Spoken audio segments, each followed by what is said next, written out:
Draft lottery has been determined, and the winners of the lottery for this year are the Minnesota Timberwolves, who landed the first pick, followed by the Golden State Warriors, who landed the second pick, and a shocking jump by the Charlotte Hornets, who went from a possible 8th pick and jumped to top 3 pick, while teams like the Detroit Pistons and the New York Knicks continue to have bad luck and drop in these draft lotteries. Wait till you see the. No.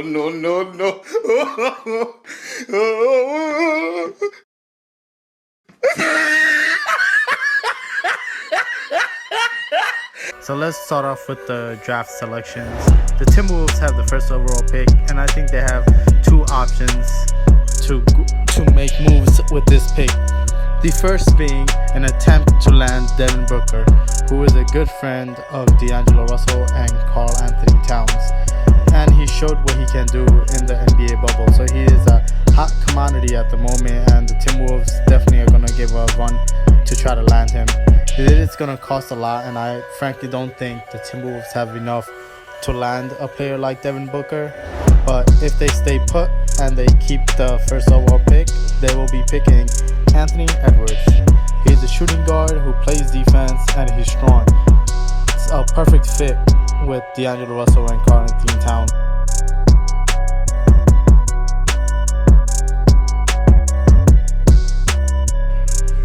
The Golden State Warriors, similar to the Minnesota Timberwolves, will also try to shop their second overall pick. They are a franchise who is in win now mode, and they will be title contenders depending on the players that they add. They will try to deal this pick for a proven veteran who can help them in their title run or get a couple pieces. But again, if the Golden State Warriors do not get any enticing offers for their second overall pick, they will be selecting James Wiseman.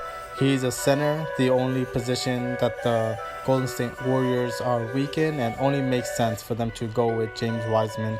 Obi Toppin could be an option, but Eric Pascal last year showed a lot of promise, and they still have Draymond Green, so there's no reason to overload that power forward slide and go with Obi. And I think James Wiseman, top prospect, has potential, so Warriors will be selecting James Wiseman. For the third pick, the Charlotte Hornets, who are notoriously bad at draft lotteries, they're in a tough situation because LaMelo Ball is obviously the pick to choose here, and they already have two strong guards in Terry Rozier and Devontae Graham. But I think if they don't pick LaMelo Ball, they'll end up making a mistake. So with this, just from a safe pick, they will choose LaMelo Ball and probably try to deal Terry Rozier or have him come off the bench and run a offense through LaMelo Ball and Devontae Graham. It'll be a pretty fun team as LaMelo can control the pace of the game and have players like PJ Washington and Miles Bridges throw lobs and outlets too for open shots.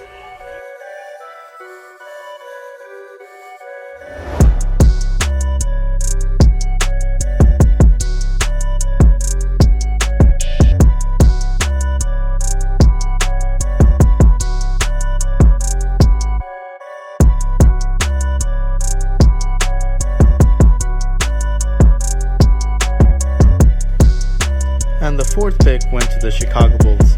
The Chicago Bulls need two positions. They need a point guard and they need a wing player who can play defense and play alongside Zach LaVine, Wendell Carter, and Kobe White. But I think with the fourth pick, the Chicago Bulls have a clear-cut choice in picking Deni Avdija. Deni shows potential on defense. He's 6'9". He weighs over 200 pounds. He can be not a lockdown defender, but he can be a good defender, and he can knock down the ball and be that second ball handler and distributor on the team.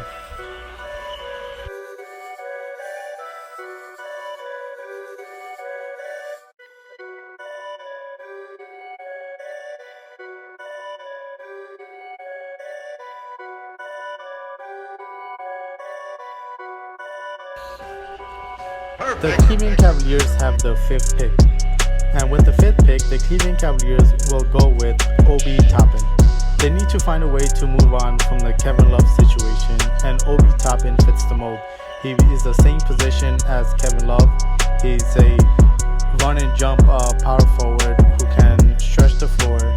He's probably not as good as Kevin Love on the post or as a rebounder, but he's young and fits the new era of basketball, and he'll help the Cleveland Cavaliers find a way to trade Kevin Love and get some assets through the trade as well.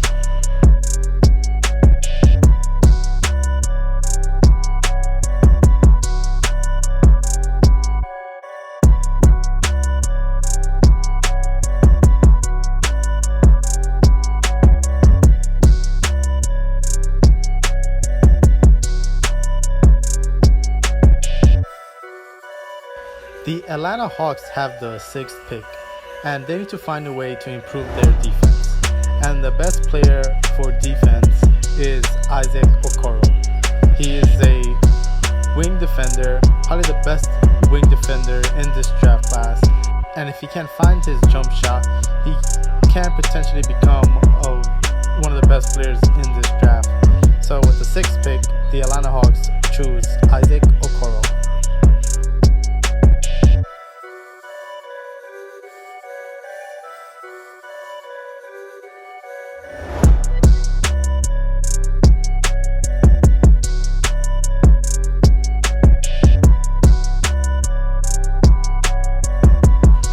The Detroit Pistons landed the seventh pick, and it's a pretty clear choice on who they will go with the seventh pick. They need a point guard, and they're always high on the French point guard Killian Hayes. So with the seventh pick, the Detroit Pistons will beat out the Knicks on choosing Killian Hayes as their new franchise point guard.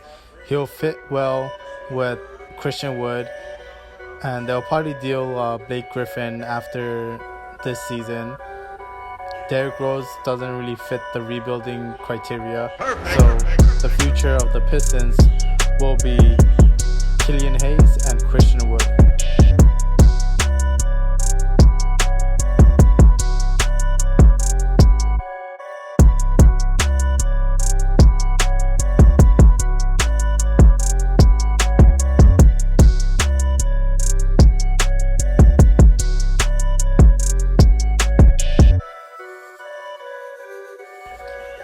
The Knicks unfortunately have the 8th pick, and this is going to be a tough spot for them, as the best point guards LaMelo Ball and Killian Hayes are already taken.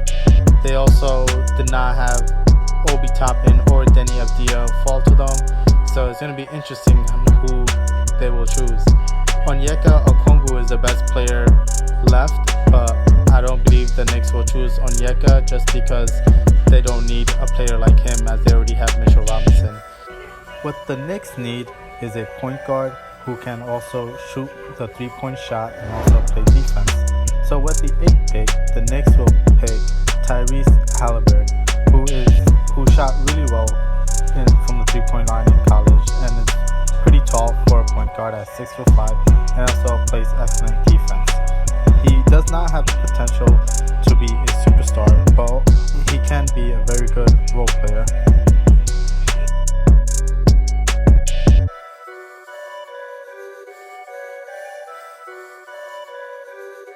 With the 9th pick, the Washington Wizards will be looking to improve their defense, and they will choose Onyeka Okongwu. He is an undersized big man who has a lot of energy, plays defense, attacks the board, and has a lot of potential. I think they choose in Onyeka Okongwu to replace Thomas Bryant, who is not a strong defender.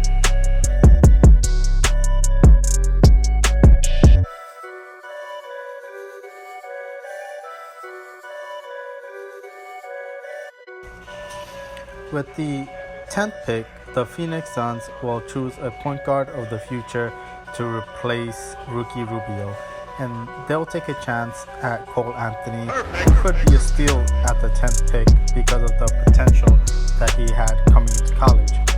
He fits well with Devin Booker, and they can be an explosive backcourt duo.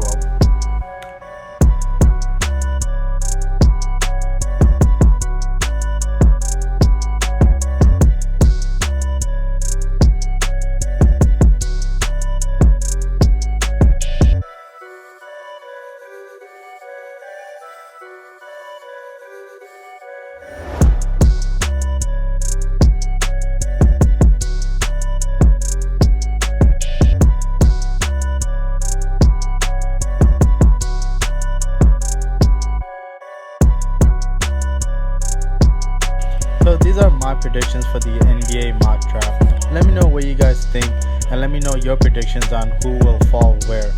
Again, thank you for watching, and please hit the like button, and please also subscribe. Thank you.